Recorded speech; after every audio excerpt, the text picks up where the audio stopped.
The woman walked out of CIA headquarters with the calm, measured steps of someone who had performed the same routine for more than a decade. But on this Friday afternoon, September 13th, 1985, there was nothing routine about what pressed against her skin. Beneath her blouse, taped to the small of her back with medical adhesive, were 7 classified documents. She kept her breathing steady as she passed security, nodded politely to the guards, and stepped into the fading Virginia daylight. No alarm sounded. No one stopped her. Within 24 hours, those papers would begin a journey that would carry them through a suburban Kmart and eventually into the vaults of the KGB. Her name was Helen Vance. At 34, she had already mastered the art of being invisible. She lived alone in a modest apartment, drove an aging Honda Civic, and worked in a windowless CIA office, where her job consisted of cataloging, copying, and distributing intelligence materials that carried layers of classification she was never allowed to question. For 10 years, she had been what the agency valued most in its lower ranks: reliable, forgettable, and discreet. And for 10 years, her life had been almost painfully ordinary until March of 1984, when a stroke shattered her father's health and her family's finances in one blow. The bills came fast, followed by debt collectors, followed by the kind of quiet desperation that never announces itself but corrodes a life from the inside. Her older brother was drowning in student loan debt on the West Coast. Her younger sister was working double shifts just to pay rent in Cleveland. The responsibility, unwanted, unavoidable, fell squarely on Helen. At first, she sent home what she could: $300 a month, then $500, then every spare dollar she could scrape together. When that wasn't enough, she opened new credit cards, then personal loans, then more credit cards. By the spring of 1984, she owed more than $31,000, nearly impossible to escape for someone bound by CIA rules that prohibited part-time work, restricted outside income, and flagged large financial changes as potential security risks. She was trapped, pressed between duty to her family and the immovable walls of federal protocol. And it was in that pressure, silent, suffocating, that the first fracture formed, the kind that would eventually lead her to a Thursday evening at the Kmart on Backlick Road, where a stranger with graying hair would approach her in the housewares aisle. A stranger who, by design, seemed harmless. A stranger whose real name she would not learn for another year. A stranger who would guide her step by step into a life she never imagined herself capable of. But on that September afternoon in 1985, as she walked out of Langley, with the documents taped to her spine, Helen Vance had already crossed the line. She was no longer just a clerk. She was now an asset, valuable, controlled, and monitored by a foreign intelligence service operating in the heart of American suburbia. And the next 72 hours would determine whether she remained invisible or whether the quiet machinery of U.S. counterintelligence would finally begin to close around her. It started, as many recruitments do, with a moment so ordinary it barely registered in Helen's memory. June 7th, 1984. A Thursday evening. She was standing in the Kmart housewares aisle comparing prices on laundry detergent when a man in his late 40s struck up a conversation. He had graying hair, a neatly pressed shirt, and the unthreatening demeanor of a suburban professional. He introduced himself as Robert Wilson, said he was new to the area, and asked whether she lived nearby. His questions were polite, forgettable, and perfectly calibrated to seem accidental. Helen thought nothing of it at the time. She was exhausted from work, distracted by bills, and numb from months of financial anxiety. A stranger being friendly in a store barely registered as an event at all. 3 weeks later, she saw him again. This time, he appeared in the housewares aisle exactly as before, only now the conversation slid more easily. He talked about Northern Virginia's cost of living, the impossible rent prices, the difficulty of getting ahead. Helen found herself agreeing. When he asked about her family, She felt an unexpected urge to explain. She told him, cautiously at first, about her father's stroke, then about the bills, then about how she was trying, and failing, to stay afloat. He listened with the kind of patience most people never offer strangers. That alone made him feel safe. On July 19th, she encountered him a third time. What Helen didn't know was that this meeting was no coincidence. The first two had been carefully constructed chance encounters by a trained intelligence officer. The third was the moment he was ready to guide her across an invisible threshold. They walked through the aisles together, talking more freely than before. He suggested coffee. She accepted. They walked to a Denny's 2 blocks away and sat in a booth near the window for nearly 90 minutes. He kept the conversation light, gentle, exploratory. He asked about her work, not specifics, just enough to understand the contours of her responsibilities. Helen, worn down by months of pressure, found herself opening up. She wasn't reckless. She was lonely. That was enough. As their plates were being cleared, Robert Wilson made his move with practiced subtlety. He said he sometimes did freelance consulting for research firms and various organizations. He said these organizations occasionally needed insight into how government documentation systems worked. He said they paid well. Then he slid a napkin across the table with a phone number on it. "Think about it," he said. "If you ever need to make a little extra money." He didn't push. He didn't insist. He simply planted the seed and left it untouched. Helen folded the napkin and placed it in her wallet. She didn't call the number that day. She didn't call the next day, or the next week. She tried not to think about it at all. But 18 days later, her father's doctor told her he needed a specialized wheelchair. Insurance wouldn't cover it. The cost was $4,200, a number that hung in her mind like a weight.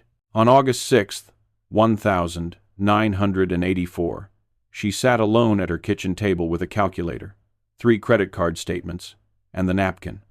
And when the anxiety became unbearable, she dialed the number. The voice on the other end answered on the second ring, calm, confident, expecting her. His real name was Boris Vronov, first chief directorate of the KGB, operating out of the Soviet embassy under diplomatic cover. And from that moment forward, Helen Vance was no longer drifting toward trouble. She was being inducted carefully, methodically, into the oldest game of the Cold War.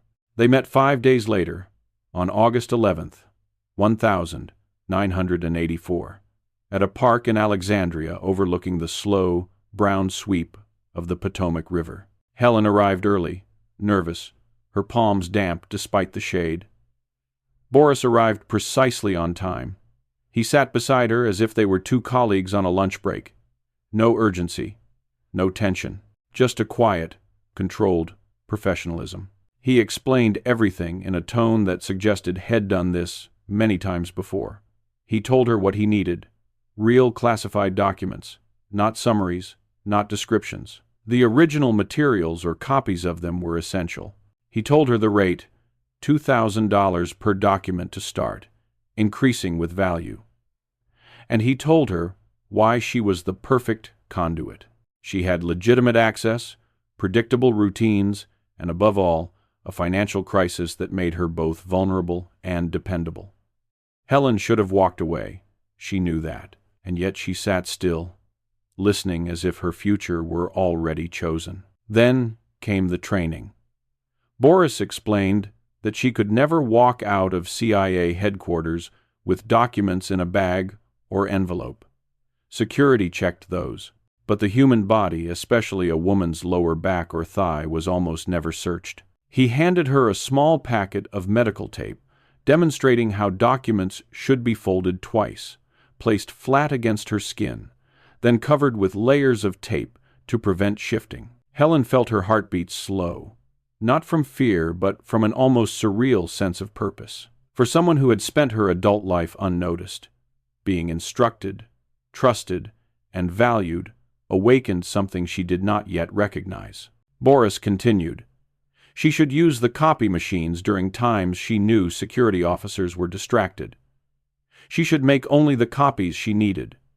She should never take originals. Once home, she was to photograph them using a 35mm camera he provided hidden inside a hollowed-out dictionary. After photographing, she was to burn the copies or shred them into unrecognizable fragments. There were rules, too. No calls from traceable numbers, no changes to her routine, no sudden purchases, no confession to anyone. Espionage thrives on invisibility, Boris said. Her strength was the life she already lived, simple, quiet, unremarkable. Then came the problem of transfer. Boris couldn't meet her openly. He couldn't schedule predictable exchanges. Soviet diplomats were watched. Any routine contact risked exposure. Helen, almost casually, mentioned that she shopped at Kmart every Saturday afternoon. Boris paused. A single flicker of interest crossed his face, the look of someone who had just found the solution to a difficult equation. Kmart was perfect. Crowded, chaotic, overstaffed but undersecured. But it was the blue light special, those sudden flares of noise and motion, that made it ideal. Crowds would surge toward one aisle for a 15-minute discount. Bodies pressed together, carts collided, hands brushed. In that brief chaos, anything could be passed from one person to another without standing out. This, Boris said, would be their signal, their meeting window, their invisible corridor. They tested it on August 25th using blank film. The transfer took less than 3 seconds. It was flawless. And for Helen, surprisingly, disturbingly, there was a thrill in the simplicity of it. She wasn't scaling fences or breaking locks. She was buying detergent in a crowded store while committing an act that could have changed the balance of global intelligence. Her first real document came on September 6th, 1984. She copied it at 1:15 p.m., folded it twice, taped it to her back, left Langley with a steady smile, drove home, and spent 2 hours photographing it under the warm hum of her desk lamp. By September 8th, she was standing in Kmart again as the loudspeaker blared. "Attention Kmart shoppers." 15 people surged toward the small appliances section. Boris appeared, wearing different clothes. Helen rested her hand on her purse. The basket brushed against her side. The film canister dropped into it as smoothly as a coin falling into a fountain. 2 days later, an envelope with $14,000 in cash sat in her mailbox. Helen stared at the money for several minutes before touching it then. For the first time in years, she allowed herself to breathe. She had crossed the threshold completely, and neither she nor the CIA had yet realized how far the consequences of that moment would reach. The routine solidified with a precision that surprised even Helen. Every other Saturday, at almost exactly 2:30 p.m., the Kmart loudspeaker would erupt with the cheerful announcement of a blue light special. The rotating beacon would flash above an aisle, housewares, sporting goods, toys, small appliances, and Helen would drift toward it like any other suburban shopper. There, in the brief crush of people reaching for discounted items, the basket would appear, the purse would shift, and a film canister would slip from one life into another. What made the system powerful was its ordinariness. No covert drop sites, no coded messages, no late-night meetings in dark alleys. Just a crowded store, a discount announcement, and 2 strangers blending into the noise. By December 1984, she was receiving $3,000 per document. By March 1985, the rate climbed to $5,000 for sensitive materials. Boris never haggled. He simply placed the correct amount of cash into an envelope and dropped it into her mailbox days later. It was as routine as paying a bill, except the stakes were measured in national security, not household expenses. And the documents she provided grew more consequential. Through the fall and winter, Helen photographed CIA assessments of Soviet capabilities in Eastern Europe, surveillance reports detailing FBI monitoring of Soviet diplomats, operational updates from Afghanistan, the names of CIA assets operating in East Germany. She understood the gravity. She saw the names. She read the implications. She knew that somewhere, thousands of miles away, real people were being placed in danger because of what she slipped into a shopping basket in a Virginia Kmart. But the momentum was unstoppable now. The money had become part of her life, woven into her rent, her family's medical bills, and the quiet dignity she tried to maintain. Stopping would require explaining how she paid off $31,000 of debt in 8 months. Stopping meant the possibility of being audited, questioned, exposed. Continuing, strangely enough, seemed easier than quitting. So she continued. The blue light transfers became a kind of ritual. November 17th, 1984. She passed CIA communications infiltration reports during a sale on bathroom fixtures. January 12th, 1985. She slipped satellite reconnaissance schedules into a basket near discounted women's winter coats. March 23rd, 1985. She delivered assessments of Soviet biological weapons research in the toys aisle, surrounded by parents fighting over children's puzzles and plastic race cars. Everything was quick, clean, invisible. But Helen herself was not invisible. Not anymore. Her financial recovery was too fast, too neat, too mathematically unlikely for a woman on a $27,000 salary with no documented windfall. In April 1985, routine internal checks at the CIA's Office of Security flagged something unusual. Helen Vance had eliminated nearly all her debt in less than a year. Investigators looked deeper. No inheritance. No secondary job. No approved side income. For someone with access to classified material, an unexplained financial uptick was one of the most radioactive red flags imaginable. On June 3rd, 1985, a preliminary inquiry opened. By July, it escalated into a full counterintelligence investigation. The FBI was brought in. Surveillance teams followed her, discreetly at first. They expected secret meetings, coded exchanges, subtle hand signals in parking lots. Instead, for the first 3 weeks, Helen seemed perfectly normal. She drove to work. She returned home. She bought groceries. She ate alone. She read library books. She lived a life so painfully ordinary it bordered on suspicious. Then, on August 10th, Special Agent Jennifer Caldwell noticed something strange in the logs.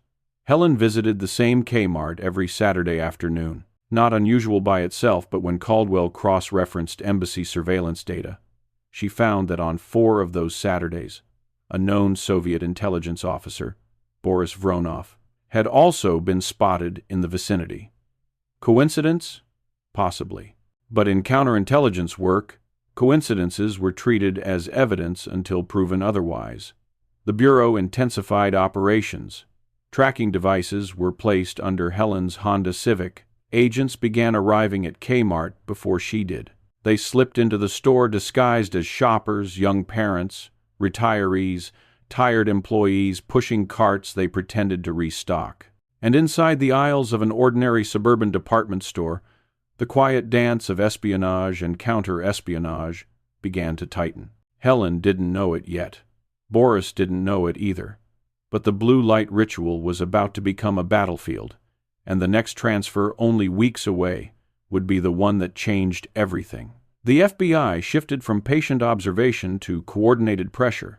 What had begun as a quiet inquiry was now a full-scale counterintelligence operation aimed at uncovering a breach that no one could yet prove, but that everyone suspected. By mid-August 1985, more than a dozen agents were rotating through surveillance shifts following Helen's daily routines, mapping her movements, and documenting every interaction she had, no matter how insignificant.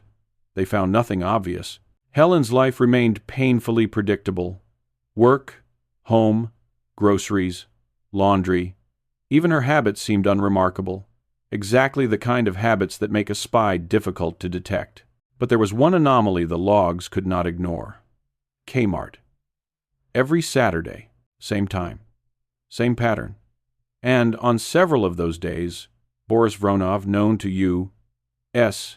intelligence, protected by diplomatic status, was recorded in the vicinity.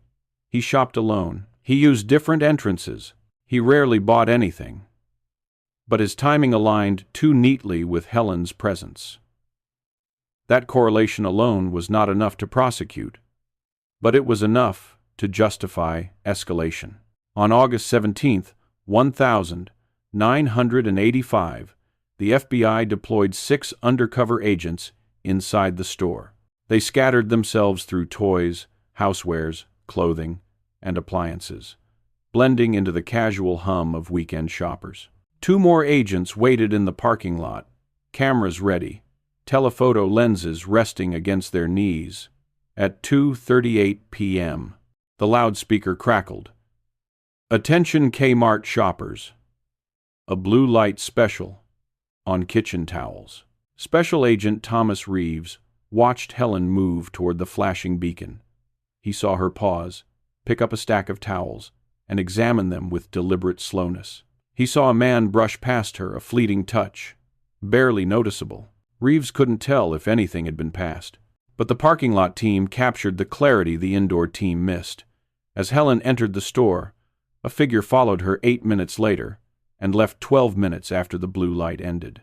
The man was Boris Vronov. The evidence was circumstantial, but powerful. This triggered the next phase. The FBI began black bag jobs, covert entries into Helen's apartment while she was at work. Inside the quiet one-bedroom unit in Arlington, agents found the kind of items that turned suspicion into certainty. A 35mm camera fitted to a specialized document copy stand, the hollowed-out dictionary concealing it, rolls of undeveloped film inside a bag of frozen peas, bank statements showing over $73,000 in unexplained deposits. It was enough to build a case, but it was not enough to win a case. What they needed, what prosecutors demanded, was direct, undeniable observation of the transfer, a clean view, a moment that could be testified to in court. But the blue light chaos worked too well. 30 or 40 shoppers surging into a narrow aisle created a human wall. Agents could not break cover. Their sight lines collapsed the moment the beacon turned on. For the next several transfers, in late August and mid-September, agents saw movement, felt proximity, sensed the exchange, but could not capture the definitive moment. Frustration spread through the task force. They were certain Helen was passing documents. They were certain Boris was receiving them. They were certain the Kmart blue light system was the backbone of a Soviet penetration of the CIA. But certainty is not evidence. Not in a court. Not in a national security case with international consequences. So, in late November 1985, the FBI made a decision. They would stage the largest in-store surveillance operation in the history of the Bureau. 12 agents inside the building. 4 agents in the parking lot. A command van with radio uplinks. A coordinated grid designed to capture a single gesture, a hand dipping into a purse, a canister dropping into a basket. The target date was set. Saturday, December 7th, 1985. The next projected transfer.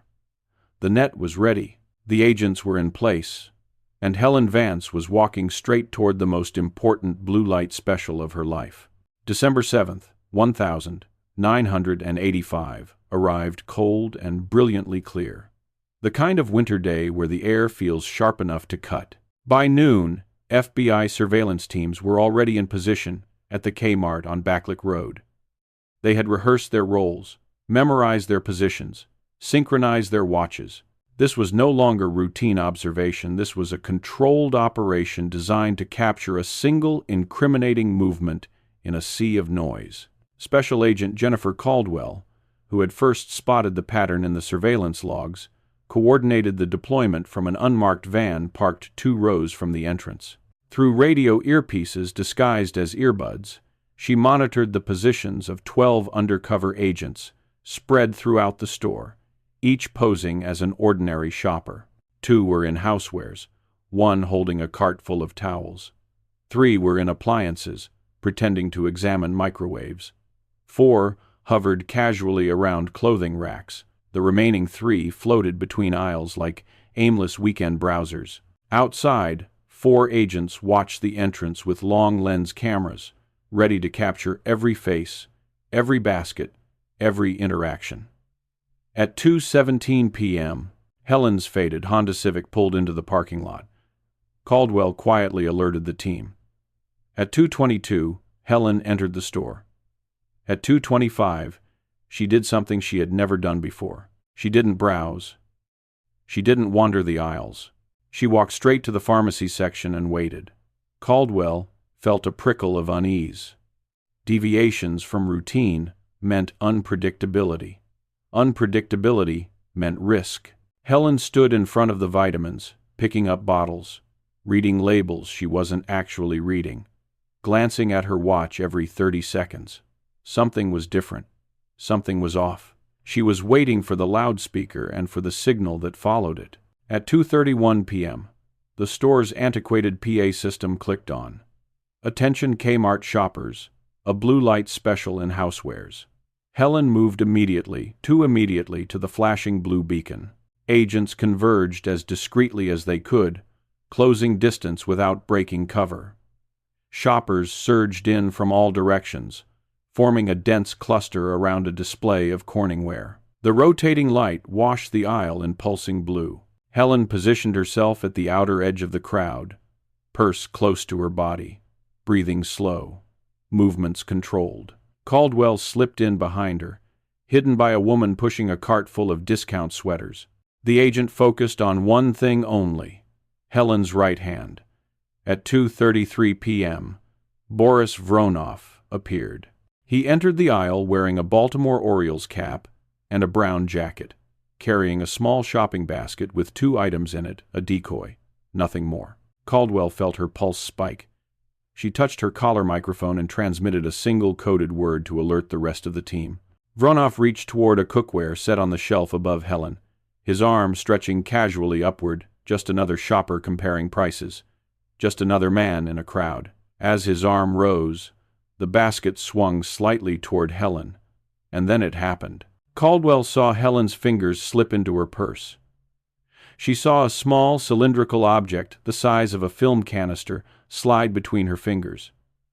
She saw it move toward the basket in a smooth, practiced gesture. She saw it drop silently inside. There was no hesitation, no tremor, no second guessing, just a clean, quiet transfer born from 16 months of repetition.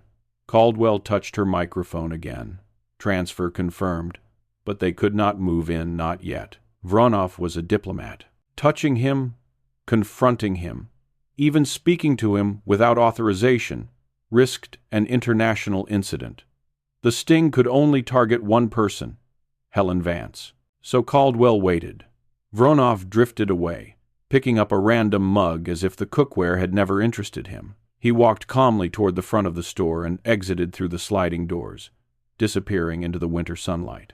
Helen remained for another 2 minutes, lingering at the display, examining pots she had no intention of buying. Her performance was flawless, her behavior indistinguishable from that of any suburban shopper lured by a discount. At 2:54 p.m., she walked out of the store and crossed the parking lot toward her Civic. She unlocked the driver's door, pulled the handle, and Special Agent Caldwell stepped forward. Badge raised. Voice steady. Movement firm but professional. Helen Vance, FBI. Please step away from the vehicle. There was no scream, no attempt to flee, no denial. Helen froze. The color drained from her face. For a long, silent moment, she simply stared at the badge, her expression collapsing into shock and exhaustion, 2 emotions that had been building for over a year. Then she stepped back. She was placed into an unmarked sedan, read her rights, and driven away from the parking lot where, for 16 months, she had helped feed Soviet intelligence from the aisles of a department store. Behind her, other agents followed Boris Vronov's car, photographing everything he touched. He would be expelled within days. But Helen was the one who would face the full weight of American justice. And as the sedan pulled away from Kmart, She knew without needing to ask that her life as she knew it had ended the moment she touched that film canister. Helen Vance did not speak during the drive. She stared straight ahead, hands still, shoulders rigid, as the winter light flickered across her face through the car window. The agents said nothing. They didn't need to. The operation was complete, the evidence secured. All that remained was the unraveling. At 3:41 p.m., she was escorted into a secure interrogation room at the FBI's Washington field office. A metal table, 2 chairs, a tape recorder, a pitcher of water she didn't touch. Agents left her alone for nearly an hour, standard procedure. Silence works better than loud accusations. Time is its own interrogator. When Special Agents Jennifer Caldwell and Thomas Reeves finally entered at 4:15 p.m., Helen was sitting with her head in her hands. Her posture collapsed inward like the structure of a building after the support beams have failed. Caldwell began with formalities. She read Helen her rights again. She confirmed that Helen understood. She explained that the FBI had been watching her for months. Then she placed a single photograph on the table. It showed Helen standing under the blue light beacon, her hand on her purse. Vronov's basket passing in front of her, frozen mid-exchange. Helen didn't look away. She closed her eyes. Then she nodded once. Caldwell continued. She listed the evidence found in Helen's apartment, the hollowed-out dictionary, the camera, the undeveloped film, the unexplained cash deposits. She explained that Vronov had diplomatic immunity and was already being prepared for expulsion. She explained that the United States government had every reason to prosecute Helen to the fullest extent of the Espionage Act. Then she asked the one question that would decide everything. "Helen, are you willing to cooperate?" The room was quiet for a long time. A full minute, perhaps more. Helen's voice, when it finally came, was small, thin, fragile. The voice of someone who had run out of strength. Yes, from that moment forward, the confession poured out of her like water breaking through a cracked dam. For 6 hours, Helen recounted everything. Every meeting with Boris Vronov. Every transfer, approximately 32 inches total. Every document she had photographed. Every envelope of cash she had received. The exact layout of the procedures Boris taught her. The details of her father's illness. The debt, the exhaustion, the loneliness. The sense of being cornered. And the strange, intoxicating feeling of being valued for the first time. She didn't excuse herself. She didn't blame anyone. She didn't create elaborate justifications. She simply stated, again and again, "I did it for the money. I knew what I was doing. And I'm sorry." Her cooperation was total. Her remorse, genuine. But the damage was already beyond repair. By the time the clock passed 10 p.m., the FBI had enough detail to begin reconstructing 16 months of compromised intelligence. CIA damage assessment teams were summoned for emergency briefings. Files were opened. Assets were cross-checked. The effects of Helen's actions rippled outward like shockwaves. Within days, the government understood the scope. 3 CIA assets in East Germany had been arrested. 1 had been sentenced to 15 years. Multiple surveillance operations on Soviet diplomats were compromised. Sensitive assessments on Afghanistan and Eastern Europe were exposed. The price of her desperation had been paid by people she would never meet. On December 9th, 1985, Helen was formally charged with espionage, conspiracy to commit espionage, unauthorized transmission of classified information. She faced life in prison. There was no bail hearing. She was transferred to the federal detention facility in West Virginia. Her life narrowed to a concrete cell, a metal bunk, and an understanding she could not escape. She had not been caught by a mistake. She had been caught because, inevitably, every secret creates its own gravity, and it always pulls the truth into the light. But Helen's story was not over. Not yet. A courtroom awaited. A sentence awaited. And the final chapter of her life would unfold under the weight of consequences she had tried so hard to ignore. The legal process moved with the speed and weight reserved for the most serious national security breaches. By early 1986, the full extent of Helen Vance's espionage had been documented in thick binders, sealed reports, and classified assessments that circulated only among those with the clearance to read them. Her attorney negotiated what he could. Her confession had been complete. She had cooperated fully. She had shown no ideological loyalty to the Soviet Union. She had acted out of desperation, not malice. But espionage is not judged by motives. It is judged by consequences, and the consequences of Helen's actions had been catastrophic. On March 14th, 1986, in a closed federal courtroom protected by U.S.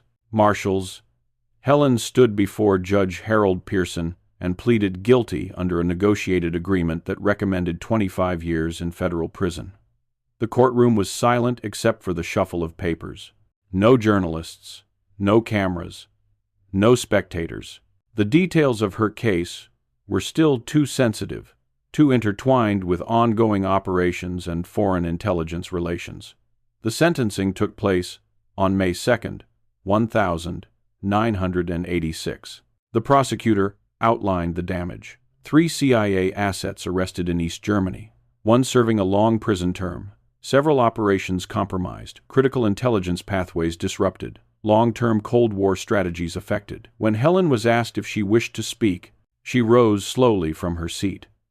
She looked older, exhausted, drained, as if the weight of the past 2 years had hollowed her out from the inside. Her voice trembled, but her words were clear. I did this. I knew what I was doing. And I am sorry. Judge Pearson acknowledged her cooperation. He acknowledged her lack of ideological intent. He acknowledged that she had lived an otherwise unremarkable life, free of malice or corruption, until the crushing burden of family obligation pushed her into a corner she could not escape. But he also acknowledged the cost. He leaned forward, his voice firm. National security cannot afford mercy at the expense of deterrence. And then he sentenced her to 30 years in federal prison, 5 years longer than the recommendation. Helen nodded once, quietly, as if she had expected nothing less. The years that followed Helen was assigned to the Federal Correctional Institution in Alderson, West Virginia, a women's prison tucked into quiet hills far from the world of intelligence, secrets, and shadow wars. There, she lived with a discipline that surprised the staff. She caused no trouble, filed no grievances, sought no special treatment. She worked in the prison library, filing books, cataloging returns, much like the job she once held at the CIA. Time passed in silent increments. Days became months. Months became years. Routine became her refuge once again. Because of good behavior and mandatory release rules, Helen did not serve the full 30 years. She walked out after 20 years, June 2006, at age 55. A middle-aged woman with no family, waiting, no notoriety, and no attempts to tell her story. She moved to a small town in Pennsylvania. She took a job at a public library. She rented a modest apartment. She kept to herself. For the rest of her life, she never gave an interview, never wrote a book, never tried to reclaim the attention she had once briefly received from the most dangerous intelligence service in the world. Her life ended quietly in November 2019, at age 68, from complications related to lung cancer. Her obituary did not mention the CIA, or the KGB, or the blue light specials that once determined the fate of classified American intelligence. It listed only her name, her birth year, and a few lines about her work at the library. Epilogue. The other side of the story, Boris Vronov was expelled from the United States on December 12, 1985, 5 days after the Kmart arrest. He returned to Moscow, where he was reportedly promoted for the success of the operation. His career continued, his life moved forward. He never faced accountability, The Kmart on Backlick Road, once a stage for invisible battles between two superpowers, closed in 2002 during the corporation's bankruptcy restructuring. Its blue light specials, once a symbol of American consumer culture and the backbone of a covert espionage pipeline, were discontinued. A rotating blue beacon that once concealed international secrets now sits in a storage warehouse somewhere, gathering dust. An artifact, a footnote, a relic of a war fought in silence, and the woman at the center of it, ordinary, overwhelmed, unseen, remains one of the strangest reminders of the Cold War's ability to turn the most mundane corners of American life into battlegrounds.